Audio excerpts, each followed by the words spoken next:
So the Thunder decide to trade Russell Westbrook, which makes a ton of sense, right? Great move, by the way, trading Paul George. I love the way they extracted assets from the Los Angeles Clippers. They were able to get quite a haul for Paul George. In fact, you could argue that they extracted more than the Pelicans did from the Lakers in order to get Anthony Davis. And I'd say Anthony Davis is probably a little bit more valuable player, although Paul George is under contract longer. Now look, Paul George, he's coming off of 2 shoulder surgeries, so he's not even going to start the season healthy. So that's going to be something that that would have negated some of his value.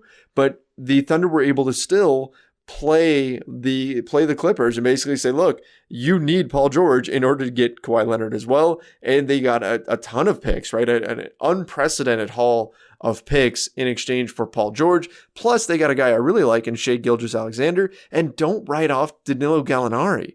That guy's a good piece. Now, maybe they end up flipping him if this turns into a complete teardown, which appears to be the way they're going after the way the Thunder moved Jeremy Grant. By the way, they picked up another first rounder. Basically, the Thunder have all the first rounders in the next few drafts. And credit to Sam Presti for setting that up. They really have a bright future. And this is something that I mentioned in the first go round with Keith. I think that the Thunder may be better off. They may actually be better off this way because their team, as it was constructed, they probably weren't winning an NBA championship with Paul George and Russell Westbrook. Look, good team, right? Steven Adams in there as well. Good team, a lot of potential, right? It would be a tough out in the playoffs, but I don't think anybody was looking at them and going, okay, that's the team that's going to take home the championship compared to some of the other contenders in the West. But they're good enough to where they could sell themselves on the idea that they are a legit contender. They could talk themselves into it. They could convince themselves. And then that would prevent them from tearing this thing down. And where teams get in trouble is as these contracts, as more years go off these contracts, especially a guy like Paul George, they become more problematic to move, or maybe not problematic is the word I want to go with, but less valuable, right? When you've got Paul George and you still have a few more years under contract, teams are typically going to be willing to pay a little bit more than if it's Paul George and you're trading him at the trade deadline in February and in July, he's going to become a free agent. Teams typically aren't willing to give up a ton in that scenario because of the fear that, okay, we're going to have the guy for 2 months and then he's gone. He's going to leave as a free agent. He's going to go somewhere else. So that's a tricky situation. By doing it now, I think they were able to get the best possible value. And maybe it wasn't what the Thunder wanted to do, okay, tearing down right now. In fact, I don't think it was. Based on their moves, you look at what happened with Alec Burks and with Mike Muscala. So these are 2 free agents that they signed. Guys, they signed it to minimum deals and all of it. So that's fine. Okay, no problem with the contracts there. But they had to go to them. After Paul George came and requested a trade, the Thunder went back, and by the way, to their credit, this is a pretty honorable thing to do here. They went back to Alec Burks, they went back to Mike Muscala, and they said, hey, look, the situation has changed, obviously. Our priorities are changing.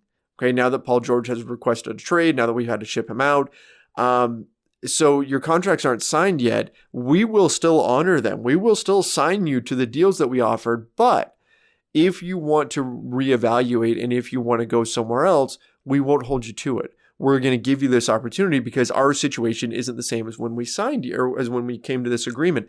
And that's again, to their credit.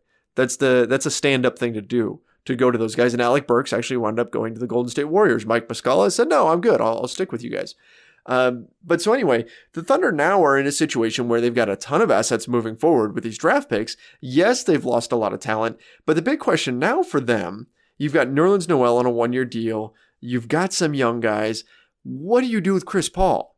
Because certainly absorbing Chris Paul's contract couldn't have been an ideal scenario for them. Because obviously the Thunder are going to be heading into a rebuild. Like, it wouldn't shock me at all to see Steven Adams move next. Okay, and he's got a big deal, pays him $25, almost $26 million in 2019-2020, and then $27.5 million in 2020-2021. So that may be difficult to move him, but look, he's good enough to where some team at some point will probably talk themselves into it. You can probably move him for some sort of positive value, or at the very least, neutral value that's more of a future piece. Okay.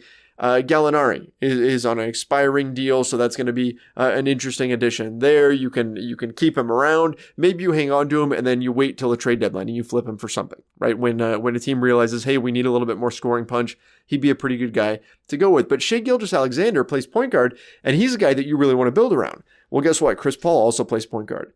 And Chris Paul's got this big contract that's not going to be easy to move. Miami has already popped up as a possible landing spot because they were a possible landing spot for Russell Westbrook. But I'd have to imagine that Miami is less interested in Chris Paul than they were in Russell Westbrook.